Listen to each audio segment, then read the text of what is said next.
Hello everyone, a very warm welcome to my channel Success Drivers by Deepti. In my today's video, we are going to learn about Unit 3 from NES 102, which is a part of Certificate in Guidance. So here we are going to begin with Unit 3, which is Interpersonal Communication. So let's begin with the Unit 3. And before that, I would like to say that if you haven't seen the Unit 1 and Unit 2 in my previous videos, please have a look at that also, because all the units are interrelated with each other. So let's begin here with the interpersonal communication.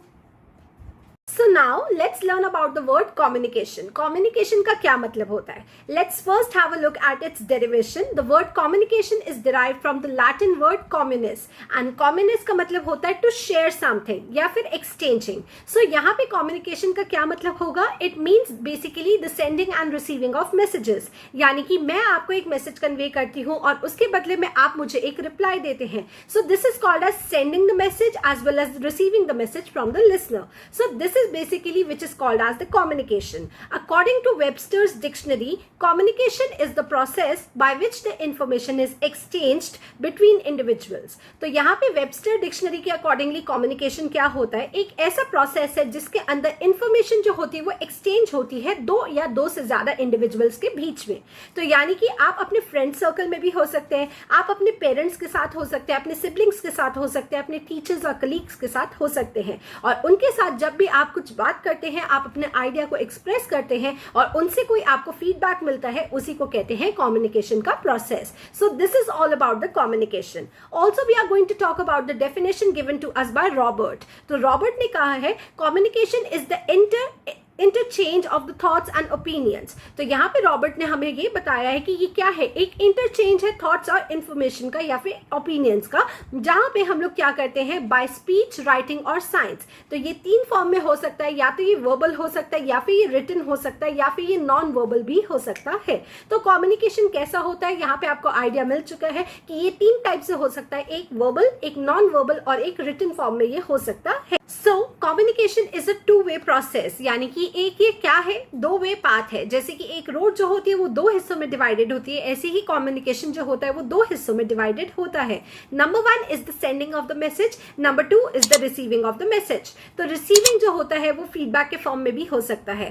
For example, अगर आप कहीं पे भी किसी भी restaurant में जाते हैं या फिर होटल में जाते हैं, वहां पे जाकर आप क्या करते हैं, यू प्लेस एन ऑर्डर. तो अब अगर आप ऑर्डर प्लेस करते हैं तो उसके बदले में आपको क्या मिलता है, फीडबैक मिलता है. दे गिव यू और दे सर्व यू द फूड. तो यहाँ पे क्या है, this is also a way of communication, यानी कि यहाँ पे टू वे प्रोसेस इन्वॉल्व हो रहा है, sending and receiving of the messages. So similar is the case with your parents. अगर आप अपने पेरेंट्स के साथ कुछ अपने आइडियाज को एक्सप्रेस करते हैं तो आप जो भी बोलेंगे उसके रिटर्न में आपको कोई ना कोई आंसर मिलेगा. और इसका सिंपलेस्ट एग्जाम्पल क्या हो सकता है, एक टीचर और स्टूडेंट के बीच का रिलेशनशिप. एक टीचर जो है वो क्वेश्चंस पुट अप करती है और एक स्टूडेंट जो होता है वो अपने आंसर्स रखता है एक टीचर के सामने. So communication is basically a two way process. It is called as sending as well as receiving of the messages. तो यहाँ पे तो अभी हम लोगों ने पढ़ लिया कि कम्युनिकेशन क्या होता है, पर हमारे चैप्टर का नेम है इंटरपर्सनल कम्युनिकेशन. तो अभी हमें बहुत जरूरी है कि हम जाने कि इंटरपर्सनल कम्युनिकेशन का क्या मतलब होता है. So let's understand the meaning of the word interpersonal communication. तो इंटरपर्सनल कम्युनिकेशन का मतलब होता है इंटरपर्सनल, यानी कि दो इंसानों के बीच में, टू इंडिविजुअल्स के बीच में हम लोग यहाँ पे क्या करते हैं, कम्युनिकेट करते हैं, अपने आइडियाज को एक्सप्रेस करते हैं. सो अगर हमें डिफाइन करना है इंटरपर्सनल कम्युनिकेशन को तो हम कैसे करेंगे define. It is an interactive process. ये एक ऐसा प्रोसेस है जहाँ पे हम इंटरैक्ट करते हैं. It is an interactive process between two or more individuals involving sending and receiving of messages verbally or non verbally. तो अभी तक हम लोगों ने जो भी पढ़ा कम्युनिकेशन के बारे में वो सभी कुछ यहाँ पे समराइज हो जाता है, एड अप हो जाता है और वो बनाता है इंटरपर्सनल कम्युनिकेशन. यानी कि एक ऐसा कम्युनिकेशन जिसके अंदर दो इंडिविजुअल्स इन्वॉल्व होते हैं, जहाँ पे सेंडिंग और रिसीविंग ऑफ मैसेजेस होता है. ये वर्बल भी हो सकता है या फिर नॉन वर्बल भी हो सकता है. It is a kind of an interactive process. So this is called as interpersonal communication. अब आगे बढ़ते हैं जहाँ पे हम पढ़ेंगे कि कम्युनिकेशन जो है एक बच्चे के लिए कैसे इंपॉर्टेंट हो सकता है. So let's study about that. Children pick up ways of communication from the adults. इसका क्या मतलब है? एडल्ट्स जो होते हैं एक रोल मॉडल होते हैं बच्चों के लिए, तो कम्युनिकेशन के लिए भी the adults that is the parents as well as the teachers act as a role model for the children. तो जैसे कि अगर एडल्ट बोल रहे हैं वैसे ही बच्चा इमिटेट करेगा। Children imitate the adults and so adults become the role models for children. तो यानी कि आप जो क्लास में बोल रहे हैं बीइंग अ टीचर, तो आपको बच्चा इमिटेट करने वाला है। तो आप अगर पोलाइट होंगे, अगर आप कर्टियस होंगे तो वैसा ही बच्चा होगा, अगर आप कंपैशन शो करेंगे तो वैसा ही बच्चा बन जाएगा। बट यही अगर आप लैक ऑफ टॉलरेंस शो करते हैं, इम्पेशेंस शो करते हैं, तो बच्चा भी बिल्कुल वैसा ही बनेगा। So we need to keep in mind that a teacher being a role model acts as a perfect individual in front of the child. Same is the case with the parents. कई घरों में क्या होता है, जो fathers होते हैं बच्चों के, वहां पे वो क्या देते हैं, अब्यूसिव लैंग्वेज यूज करते हैं, और बच्चों के साथ भी ऐसा होता है कि वो जल्दी से इस चीज को कैच कर लेते हैं, ग्रास्प कर लेते हैं, और फिर बाद में बच्चों की जो पेरेंट्स होते हैं वो कंप्लेन करते हैं कि भाई मेरा बच्चा ऐसा गलत गलत बोलता है। सो इसका प्रोसेस जो है वो कहाँ शुरू हो रहा है? घर के अंदर ही शुरू हो रहा है। जहां पे पेरेंट्स जो होते हैं कुछ गलत बोलते हैं, वहीं पे बच्चा उस चीज को इमिटेट करना शुरू हो जाता है। So being a parent or a teacher, you need to keep in mind that you are very particular about what you say and what you communicate with your children. So this was all about children that are going to pick up the communication from the adults. Now we are going to move ahead with the communication that is going to be very important for children. कैसे important है communication बच्चों के अंदर? So the first point here says that communication helps the children to understand the environment and the world around themselves. तो इससे क्या होता है, जब वो लोगों के साथ communicate करते हैं तो उनके ideas, लोगों के ideas, उनके beliefs हमारे सामने आते हैं। कहीं ना कहीं हमें पता चलता है कि लोग कैसे customs और traditions को believe करते हैं, क्या उनके सुपरस्टिशंस है, क्या वो मिथ्स को फॉलो कर सकते हैं या नहीं करते हैं, या फिर हमें ये भी पता चलता है कि कुछ नॉलेजेबल फैक्ट्स पता चल सकते हैं किसी से, या फिर हमें कोई इन्फॉर्मेशन पता चल सकती है। सो जब बच्चा जो है इंटरैक्ट करता है दूसरे लोगों के साथ, तो उन्हें अपने वर्ल्ड के बारे में बहुत सारी नॉलेज जो होती है वो गैदर हो सकती है। Second point here says it helps to understand and express their feelings. तो कम्युनिकेशन का तो काम ही ये है कि वो एक इंटरैक्टिव प्रोसेस है जहां पे बच्चा जो है दूसरे लोगों के सामने अपने आइडियाज को एक्सप्रेस कर सकता है। So the third point here says communication of love and acceptance helps to build the self esteem in children. तो कम्युनिकेशन जो होती है वो सेल्फ एस्टीम के साथ रिलेटेड होती है। अगर आप बच्चों के अंदर एक ट्रस्ट की फीलिंग जो है वो डेवलप कर दोगे, बच्चों को ऐसा फील करवाओगे कि वो बहुत ही ज़्यादा वैल्यूएबल है, उनके ओपिनियंस बहुत वैल्यूएबल है, वो जो भी कहते हैं वो बहुत ज़रूरी है उनके लिए, पेरेंट्स के लिए या फिर टीचर्स के लिए, तो ऐसे में क्या होता है, बच्चा बहुत ही ज़्यादा कॉन्फिडेंट हो जाता है, उसका कॉन्फिडेंस जो होता है वो बूस्ट हो जाता है, और ऐसे में ऑटोमेटिकली क्या होता है, बच्चे का सेल्फ कंसेप्ट डेवलप होता है और उसका सेल्फ एस्टीम जो होता है वो हाई हो जाता है। So communication helps to build in the child self-esteem. So the last point here says communicating effectively helps the children to think that they are capable to achieve the goals. तो बच्चों को समझ में आता है कि वो इतने कॉन्फिडेंट है और उनका सेल्फ एस्टीम इतना हाई हो जाता है कि वो अपने गोल्स को अचीव करने के लिए मेहनत करने लगते हैं। उनका कॉन्फिडेंस जैसे ही बूस्ट होगा तो obviously they are going to step ahead. तो जैसे ही वो आगे बढ़ेंगे तो obviously they are going to achieve their goals. तो इस तरीके से कम्युनिकेशन जो होती है एक बच्चे की लाइफ में बहुत ही ज्यादा इंपॉर्टेंट होती है। So now let's come to the last topic of the day which is disciplining styles.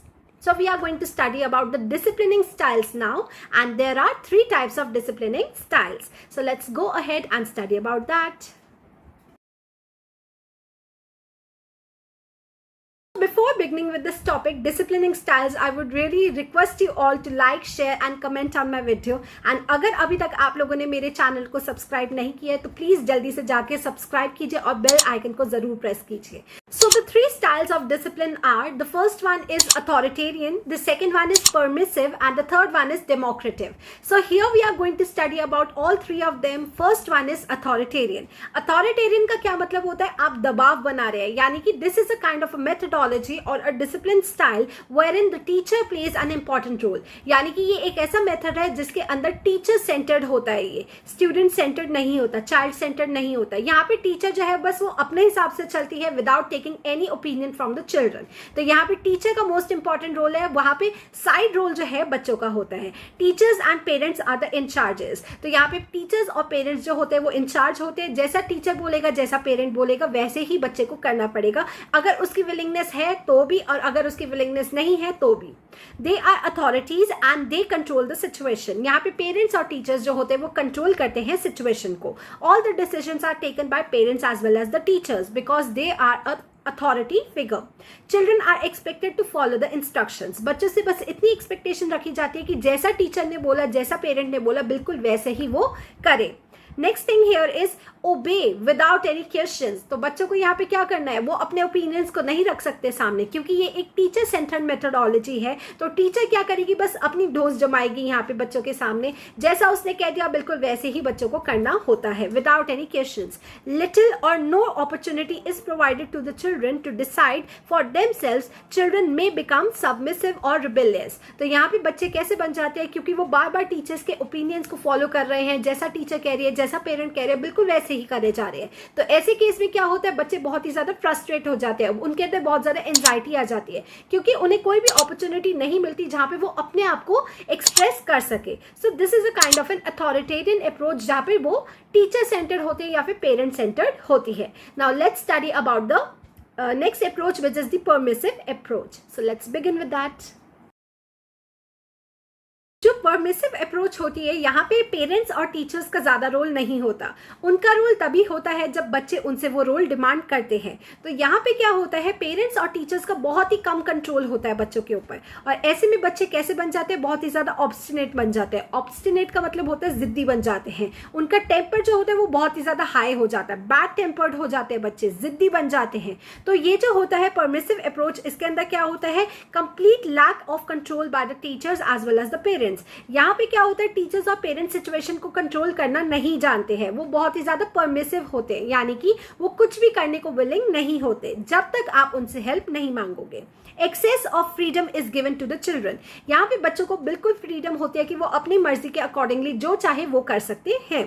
Parents and teachers offer no leadership but provide specific help if asked for. तो यहाँ पे क्या होता है, कोई भी लीडरशिप नहीं प्रोवाइड किया जाता, जैसे कि अथॉरिटेरियन के अंदर प्रोवाइड किया जाता है। पेरेंट्स और टीचर्स वहाँ पे अपने अकॉर्डिंगली बच्चों को ट्रेन करते हैं, उनको लेकर जाते हैं आगे। पर यहाँ पे परमिसिव के अंदर क्या होता है कि पेरेंट्स और टीचर्स का बहुत कम रोल हो जाता है। पेरेंट्स और टीचर्स जो होते हैं बिल्कुल लेस जो है गाइडेंस देते हैं बच्चों को, कोई ना के बराबर ही देते हैं उन्हें गाइडेंस, और बिल्कुल स्पेसिफिक हेल्प देते हैं। जब बच्चे कोई हेल्प मांगेंगे तभी वो हेल्प करते हैं। तो ऐसे में बच्चा कैसे बन जाता है, डोमिनेंट बन जाता है, यानी कि वो अपनी चलाने की कोशिश करता है, अपने अकॉर्डिंगली सभी काम करने की कोशिश करता है। इनसिक्योर बन जाता है क्योंकि वो डाइसी हो जाता है, कंफ्यूज्ड होता है, परप्लेक्स्ड हो जाता है, बिकॉज उसको एक प्रॉपर पाथ नहीं मिलता, उसे गाइडेंस नहीं मिलती, उसे असिस्टेंस नहीं मिलती। और ऐसे में बच्चा कैसा बन जाएगा, इनकॉम्पिटेंट बन जाएगा, यानी कि उसका पढ़ाई पर से ध्यान जो होता है वो हट जाएगा, या फिर उसका ध्यान जो है आलतू फालतू चीजों में ज्यादा लगने लग जाएगा। तो ये होता है परमिसिव अप्रोच। अब पढ़ते हैं डेमोक्रेटिक अप्रोच के बारे में। तो डेमोक्रेटिक अप्रोच जो होती है वो एक कंप्लीट बैलेंस होती है। किसके बीच में बैलेंस होती है, अथॉरिटेरियन और परमिसिव अप्रोच की। ये एक ऐसी अप्रोच होती है जो कि चाइल्ड सेंटर्ड होती है। यहाँ पे क्या होता है, टीचर्स जो होते हैं वो असिस्टेंस प्रोवाइड करती है बच्चों को। ऐसा नहीं है कि स्पेसिफिक हेल्प ही होती है वो, पर ऑब्वियसली टीचर जो होती है वो गाइड करती है बच्चों को थ्रू आउट द लाइफ। तो ऐसे में क्या होता है, ये एक काइंड ऑफ डेमोक्रेटिक अप्रोच है जहाँ पे हम लोग टीचर को भी वैल्यू कर रहे हैं और बच्चे को भी वैल्यू कर रहे हैं। So the children feel competent and accepted, their opinions are valued. तो ऐसे केस में क्या होता है, डेमोक्रेटिक के अंदर टीचर कुछ भी काम करने से पहले बच्चों से एक छोटा सा ओपिनियन जरूर लेती है, उनसे पूछती है कि वो आज पढ़ना चाहते हैं या नहीं पढ़ना चाहते। अगर नहीं पढ़ना चाहते बच्चे, तो ऐसे में टीचर क्या करती है, जॉयफुल लर्निंग का एक कंड्यूसिव एनवायरनमेंट जो है वो प्रोवाइड करती है, जहां पे बच्चों को ये नहीं पता चलता कि वो एक्चुअली पढ़ रहे हैं, बट ऑब्वियसली उनका टॉपिक जो है वो साइड बाय साइड कवर होता जाता है। तो इस तरीके से डेमोक्रेटिक अप्रोच जो होती है वो चलती है स्कूल्स के अंदर। इसके अलावा यहाँ पे क्या दिया गया है, authorities create the situation where the children make their own decisions. तो यहाँ पे हम लोग बच्चों को अपॉर्चुनिटी प्रोवाइड करते हैं ताकि वो अपने खुद के डिसीजंस ले सके। अगर वो डिसीजंस में कुछ गलत ले रहे हैं, ऑब्वियसली जो कि बच्चे लेते ही हैं, तो वहां पे टीचर्स और पेरेंट्स जो होते हैं वो उनकी हेल्प करते हैं, उन्हें गाइड करते हैं कि उनका प्रॉपर पाथ क्या होना चाहिए। Last line, decisions are made with mutual discussions. तो यहाँ पे कोई भी डिसीजन जो होता है वो कैसे बनाया जाता है, म्यूचुअल डिस्कशंस के साथ बनाया जाता है, यानी कि पेरेंट्स और टीचर्स जो होते हैं उतने ही वैल्यूएबल है जितना कि बच्चा वैल्यूएबल होता है। सो this is all about the democratic approach. यहाँ पे अभी हम लोगों ने इस यूनिट को कंप्लीट कर लिया है। If you like my video, do not forget to put down a comment in the comment section. आपके कमेंट्स मुझे बहुत मोटिवेट करते हैं, so keep commenting down and also do not forget to subscribe to my channel. So thank you so much for watching my video. I would be coming up with more such videos. Bye for now.